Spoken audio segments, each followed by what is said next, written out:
Look at that. That kind of liquefied it. Oh gosh, that's money. That dog will hunt. Dang.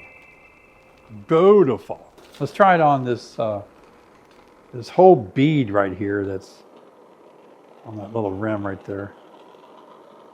It makes it a lot easier to get off, doesn't it? All right, let's try it. Oh, wow, brilliant. Oh my gosh, that is so cool. Awesome, I can't wait to try it on the really bad parts. Let's get right into that. I'm gonna turn this off so I don't accidentally burn my hair. If you look at this area, it is so full of propolis. So let's see if we can get it to just to burn off of there.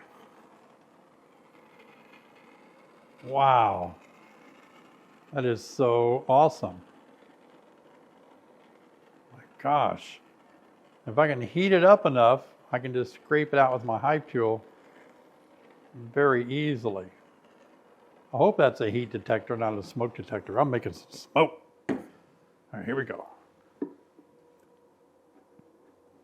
All right. You know, it didn't get, it wasn't as much as I thought. I thought it would just roll out of there. Look at that, a mixture of propolis and beeswax. Wow. And it's hardening. It's so thick, I'm gonna burn her again. Let's see, look at that little blob out of there. Wow, it's pretty cool.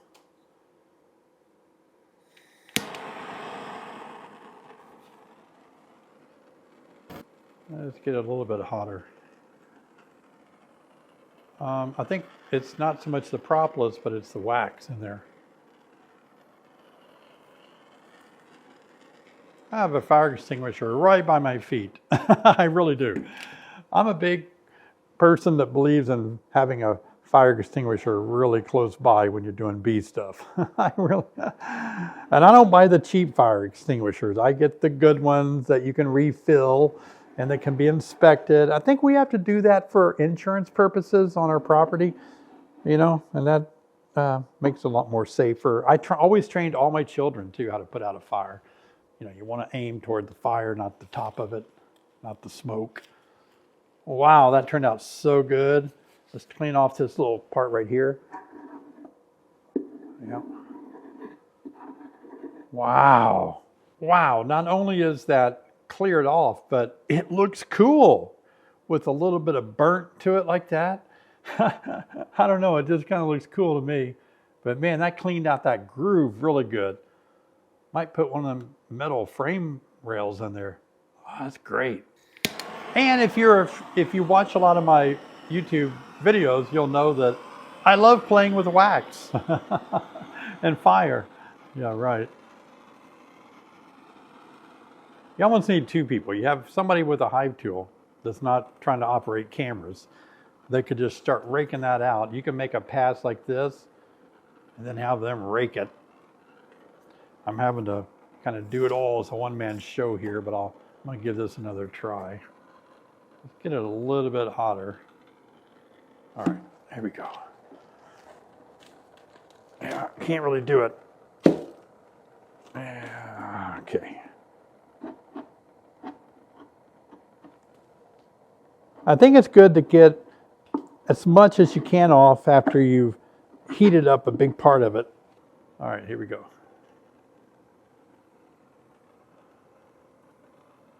I'm going to get so many comments. That was dangerous. You should have had welding gloves on. I got goggles on. Or safety glasses anyway. All right, turn that off. That's the safe way to do it. I do have welding gloves over there. It's probably not a bad idea.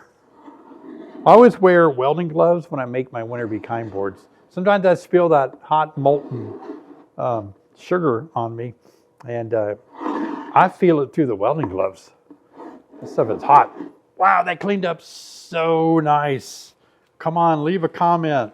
I want to see somebody leave. I want to see all of you just leave a comment and tell me that you found that so enjoyable to watch.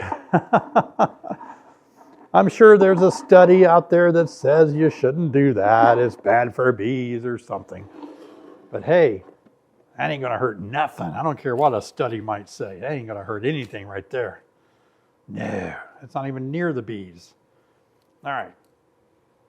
Is it worth doing anything else? I saw like these corners. Let me show you. That corner has buildup, and I don't feel like I have to move it, but because it kind of helps hold the box together. It's like an old rusty car. You start cleaning all the rust off, your car falls apart. But I think that's going to keep frames from resting against that. So I think we may not have to do any. I think even heating it up is going to help. It might get down in the groove a little better. We'll see. This is the yellow torch. It's made more for sweating copper joints. One of the things I always taught my kids to do is sweat copper joints. Not a plumber, but sometimes when you're poor, you got to do things yourself. Can't afford to call a plumber. Although recently I did have to call a plumber. I made a terrible mistake. I actually had a plumber install, you know, your outside water fountain, or water spigot for your outside water hose. I had the winter one put in, you know, where the valve is back in the house. But I made a mistake. Uh-oh. I forgot to drain my water hose.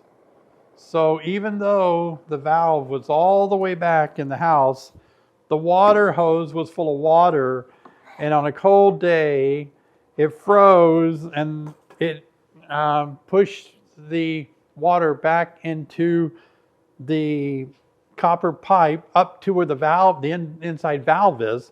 So then when I turned the water on outside, I'm like, water's running, but nothing's happening. So I had to call the plumber and have him come back and tell me I made a boo-boo. And now I learned my lesson.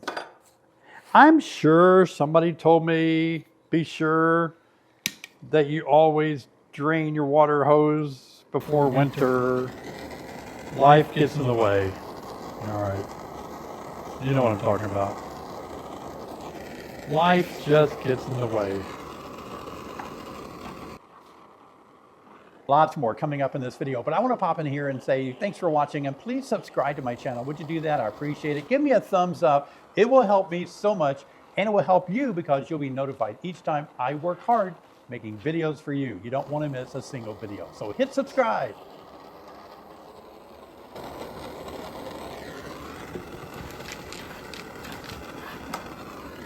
Get it all burned off this edge here. That's where the frames rest against it, right? You know? And the bees always add some sort of bird comb or connective comb right there, don't they? Look at that. That's like what you do when you dip your frames in wax. You see how it's bubbling up, sizzling like that? That's pretty awesome, isn't it?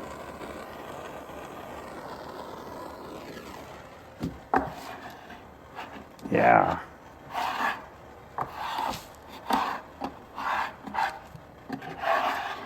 Man, it's going to be the best box on the property. Turn the gas off again.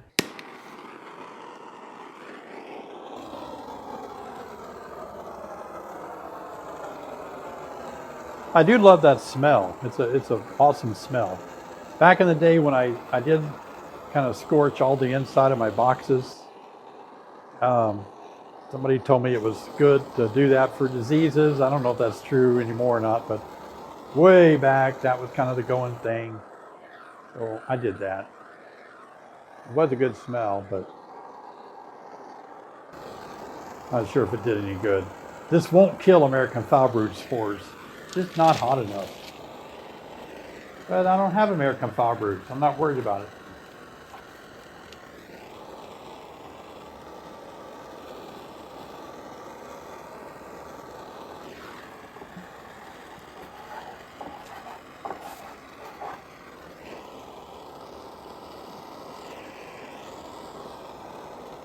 There's a crack right there. Do you see that? And that propolis and wax is going in that crack. That's got to help.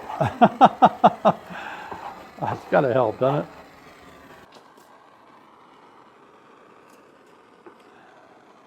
Did we get them all? No, we actually did get everything. All right. It would be good to know the history of this box.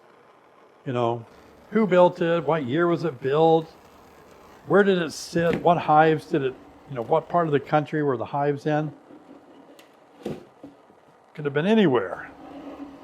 This could have been owned by 10 different beekeepers over the years. You never know. It's amazing, isn't it?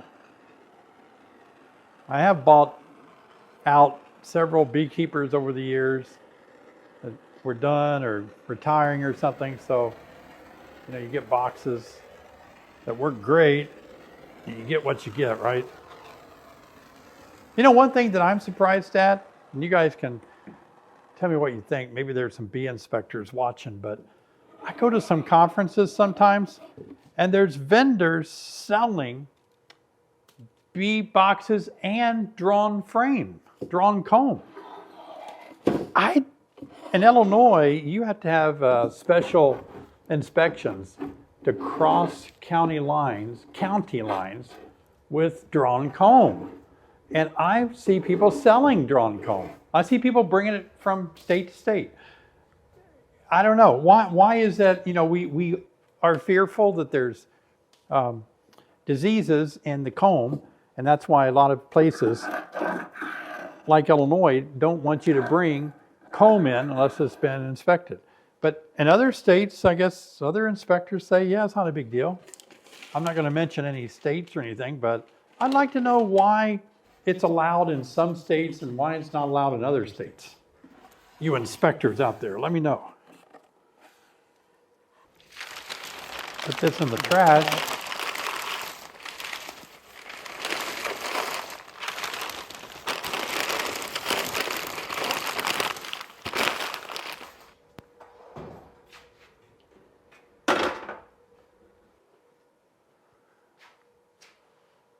All right, we're going to pull these staples out. These staples are in here because one winter I decided to insulate my hives, and I used some bat insulation. I just stapled it onto the box like that. It worked out pretty good. I do feel like insulation is not a bad thing when it's extremely cold outside. Like, I would have rather have my hives insulated last night than not. They weren't. Well, top insulation, but no side insulation. And I think at 11 below zero Fahrenheit, they would have done better with insulation on them when it's that cold. My gosh. Yeah. Anyway, that's why these staples are on here. So, got one over here.